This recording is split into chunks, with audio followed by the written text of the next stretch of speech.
नमस्कार, सप्ततारा न्यूजमध्ये आपले स्वागत आहे। आज शनिवार दिनांक 25 मे 2024 न्यूज बुलेटिनमध्ये जाणून घेऊया आजच्या ठळक घडामोडी। प्रथम नगराध्यक्ष प्रशांत उर्फ राजाभाऊ बर्गे मित्र समूहातर्फे सोमवारी कोरेगाव येथे सर्वरोग तपासणी आणि मोफत आरोग्य उपचार शिबिर। कृष्णाखोरी विकास महामंडळाचे उपाध्यक्ष नामदार महेश शिंदे यांच्या विशेष प्रयत्नातून आणि कोविड योद्धा डॉक्टर सौ अरुणा विजय बर्गे व डॉक्टर सौ प्रियाताई महेश शिंदे यांच्या मार्गदर्शनाखाली प्रथम नगराध्यक्ष प्रशांत उर्फ राजाभाऊ बर्गे मित्र समूहातर्फे सोमवार दिनांक 27 मे रोजी सकाळी 9 वाजता कोरेगाव येथील सम्राट गणेश मंडळ अंगणवाडी इमारतीमध्ये सर्व रोग तपासणी आणि मोफत आरोग्य उपचार शिबिराचे आयोजन करण्यात आले आहे। जिल्हा नियोजन समितीचे सदस्य राहुल प्रकाश बर्गे आणि प्रथम नगराध्यक्ष प्रशांत उर्फ राजाभाऊ बर्गे यांच्या माध्यमातून क्रांतिसिंह नाना पाटील सातारा जिल्हा सर्वसाधारण रुग्णालय आणि कोरेगाव उपजिल्हा रुग्णालयाच्या संयुक्त विद्यमाने सर्व रोग तपासणी आणि मोफत आरोग्य उपचार शिबिराचे आयोजन केले आहे। नगरसेवक राहुल रघुनाथ बर्गे, नगरसेविका सौ संजीवनी सचिन भैया बर्गे, सम्राट गणेश मंडळ आणि सम्राट महिला मंडळाच्या सदस्या या शिबिराच्या यशस्वीतेसाठी प्रयत्न करत आहेत। सुमारे 10,000 रुपये खर्च येऊ शकणाऱ्या हिमोग्लोबिन तपासणी, किडनी संदर्भातील तपासणी, लिव्हर तपासणी, रक्तातील साखर तपासणी, कोलेस्ट्रॉल तपासणी, कॅल्शियम तपासणी, कावीळ तपासणी, थायरॉइड तपासणी, पांढऱ्या पेशी तपासणी, शरीरातील रक्ताचे प्रमाण आदी तपासणी या शिबिरामध्ये पूर्णपणे मोफत केल्या जाणार आहेत। कोरेगाव शहरातील नागरिक, महिला व युवक युवतींनी या शिबिराचा लाभ घ्यावा असे आवाहन प्रशांत उर्फ राजाभाऊ बर्गे यांनी केले आहे। ऊस उत्पादक शेतकऱ्यांनी जास्तीत जास्त ऊस तोडणी मशीन खरेदी करून शेतकऱ्यांचा फायदा करावा। आमदार बाळासाहेब पाटील।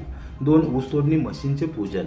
पाण्याची उपलब्धता वाढत चालली असून चांगला दर मिळत असल्याने ऊस शेतीचे प्रमाण मोठ्या प्रमाणावर वाढले आहे। ऊस तोडणी हा विषय साखर कारखानदारांसह शेतकऱ्यांसाठी अडचणीचा आहे, मात्र यांत्रिकीकरणाद्वारे आता त्यावर मात करणे शक्य झाले आहे। कराड उत्तर मतदारसंघातील ऊस उत्पादक शेतकऱ्यांनी जास्तीत जास्त ऊस तोडणी मशीन खरेदी करून शेतकऱ्यांचा आणि आपला फायदा करावा असे आवाहन सह्याद्री सहकारी साखर कारखान्याचे चेअरमन माजी मंत्री आमदार बाळासाहेब पाटील यांनी केले।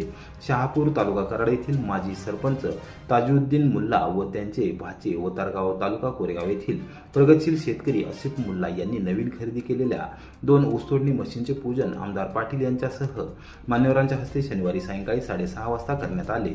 त्याप्रसंगी पंचक्रोशीतील ऊस उत्पादक शेतकऱ्यांशी संवाद साधताना आमदार पाटील बोलत होते। सातारा जिल्हा परिषदेचे शिक्षण व अर्थ समितीचे माजी सभापती मानसिंगराव जगदाळे, सह्याद्री सहकारी साखर कारखान्याचे संचालक कांतीलाल पाटील, जशराज बाबा पाटील, लालासाहेब पाटील पैलवान, संजय थोरात, DB जाधव, माणिकराव पाटील, पांडुरंग चव्हाण, सह्याद्री कारखान्याचे कार्यकारी संचालक आबासाहेब पाटील, जयेंद्र नाईक, SG चव्हाण, भारतीय स्टेट बँकेचे उपव्यवस्थापक अजित मोरे, बसवराज कोरे, सागर कदम व ग्रामस्थ यावेळी उपस्थित होते। साखर कारखानदारीचे वाढते प्रमाण, उत्पादनातील वाढते प्रमाण याचा मेळ घालत असताना ऊसतोडणी कामगारांनी मुकादम यांचे प्रश्न ऐरणीवर येतात, त्यामुळे कारखान्याच्या तोडणी व वाहतुकीवर ताण येतो। शेतकऱ्यांचे प्रश्न सोडवायचे असतील तर भविष्यकाळात यांत्रिकीकरणाशिवाय पर्याय नाही असेही आमदार पाटील यांनी निदर्शनास आणून दिले। यावेळी मान्यवरांनी मनोगत व्यक्त केले। मशीन खरेदी मागील भूमिका मुल्ला कुटुंबियांनी व्यक्त केली। संपूर्ण सातारा जिल्ह्यात सर्वोत्कृष्ट कामगिरी करणाऱ्या दहिवडी पोलीस ठाण्याचा गौरव पोलीस अधीक्षकांनी प्रदान केले प्रमाणपत्र। दहिवडी पोलीस ठाण्याचे सहाय्यक पोलीस निरीक्षक अक्षय सोनवणे यांनी उत्कृष्ट कामकाज केले, त्याचबरोबर गुन्हे उघडकीस आणले। पोलीस दलाच्या महत्त्वाकांक्षी महिला पथदर्शी प्रकल्पामध्ये एप्रिल महिन्यात संपूर्ण सातारा जिल्ह्यात सर्वोत्तम कामगिरी केल्याबद्दल शनिवारी सकाळी 10 वाजता विशेष गौरव करण्यात आला। सातारच्या पोलीस मुख्यालयातील शिवतेज हॉल येथे झालेल्या पोलीस अधिकारी बैठकीमध्ये पोलीस अधीक्षक समीर शेख, अप्पर पोलीस अधीक्षक अंचल दलाल, वडूदच्या उपविभागीय अधिकारी अश्विनी शेंडगे यांच्या हस्ते पुरस्कार अक्षय सोनवणे यांना प्रमाणपत्र देऊन गौरवण्यात आले। सहाय्यक पोलीस निरीक्षक अक्षय सोनवणे यांनी दहिवडी पोलीस ठाण्याचा पदभार स्वीकारल्यापासून दहिवडी शहरासह पोलीस ठाणे हद्दीतील गुन्हेगारीला आळा घातला असून गुन्हेगारांवर वचक ठेवला आहे। खून, जबरी चोरी, फसवणूक व अन्य गुन्हे दाखल झाल्यानंतर तात्काळ तपास यंत्रणा कार्यान्वित करून सोनवणे यांनी सर्व गुन्हे उघडकीस आणण्यासाठी प्रयत्न केले. खबऱ्यांचे नेटवर्क वाढवत पोलीस यंत्रणा कार्यक्षमपणे राबवत गुन्हेगारांना शोधून काढले. त्याचबरोबर पथदर्शी प्रकल्प राबवत पोलीस ठाणे नेहमीच कामगिरीमध्ये सर्वोत्तम ठेवले आहे. महिला पथदर्शी प्रकल्पामध्ये पोलीस दीदी या उपक्रमातून तालुक्यातील शाळांना भेटी देत विद्यार्थ्यांना मार्गदर्शन केले. दहिवडी पोलीस ठाण्याला मिळालेल्या पुरस्काराबद्दल पोलीस ठाणे हद्दीतील पोलीस पाटील व सामाजिक क्षेत्रातील मान्यवरांनी सहाय्यक पोलीस निरीक्षक अक्षय सोनवणे व सर्व अंमलदार यांचे विशेष अभिनंदन केले. जावली तालुक्यातील महेगाव ते दुधुसकरवाडी साकव पुलाच्या चुकीच्या कामाबाबत ग्रामस्थ संतप्त. ठेकेदारांसह बांधकाम विभागाच्या कारभाराचा केला पंचनामा.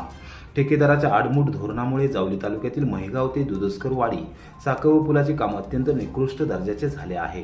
ग्रामस्थांसह वाहनधारकांना त्याचा नाहक त्रास सहन करावा लागत आहे. बांधकाम विभागाच्या कारभारावर महेगाव आणि दुधुसकरवाडी ग्रामस्थांनी प्रश्नचिन्ह उपस्थित केले आहे. शनिवारी सायंकाळी 5 वाजता पत्रकारांशी बोलताना त्यांनी या रस्त्याच्या कामाचे पोस्टमार्टमच केले. गावच्या स्मशानभूमीकडे जाणारा रस्ता देखील अडचणीचा करून ठेवण्यात आला आहे. संबंधित ठेकेदाराने भलामोठा मुरुमाचा ढिगारा या रस्त्यावरच टाकून ठेवल्याने ग्रामस्थांना मोठ्या अडचणीचा सामना करावा लागत आहे. बांधकाम विभागाच्या अभियंता, अधिकारी आणि कर्मचाऱ्यांच्या निदर्शनास ही बाब आणून देखील बांधकाम विभाग संबंधित ठेकेदाराला पाठीशी घालत असल्याचे स्पष्ट होत आहे. एकूणच ठेकेदाराचा कारभार आणि बांधकाम विभागाच्या दुर्लक्षाबाबत ग्रामस्थांनी संताप व्यक्त केला. नाही ऐकून घ्या. पहिलं आम्ही बंद काम केलेलं, पण हे ऐकून घ्या. परत तुम्ही बांधलं की नाही आम्ही ऐकून घ्या. नाही आम्ही जाणार येणार पोरं रे काय करणार आहे. गाडी ऐकून घ्या. आमच्या गाडी ऐकून घ्या. बाहेर आहे आता गाडी रात्री चोरी गेली तर कॉलेज सरकार त्यांना भरून आम्हाला तसंच सांगितलं ऐकून गाडी बाहेर जाणार आमच्या. पण आम्ही गरीब आहे म्हणून आम्हाला असं करत असतं का कुठं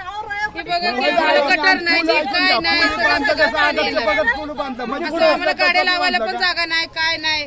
अशी नुकसान कुठं असते का करायची. कसं या घरचे बघा कसं काय बी करून ठेवलं नसतं. सांगा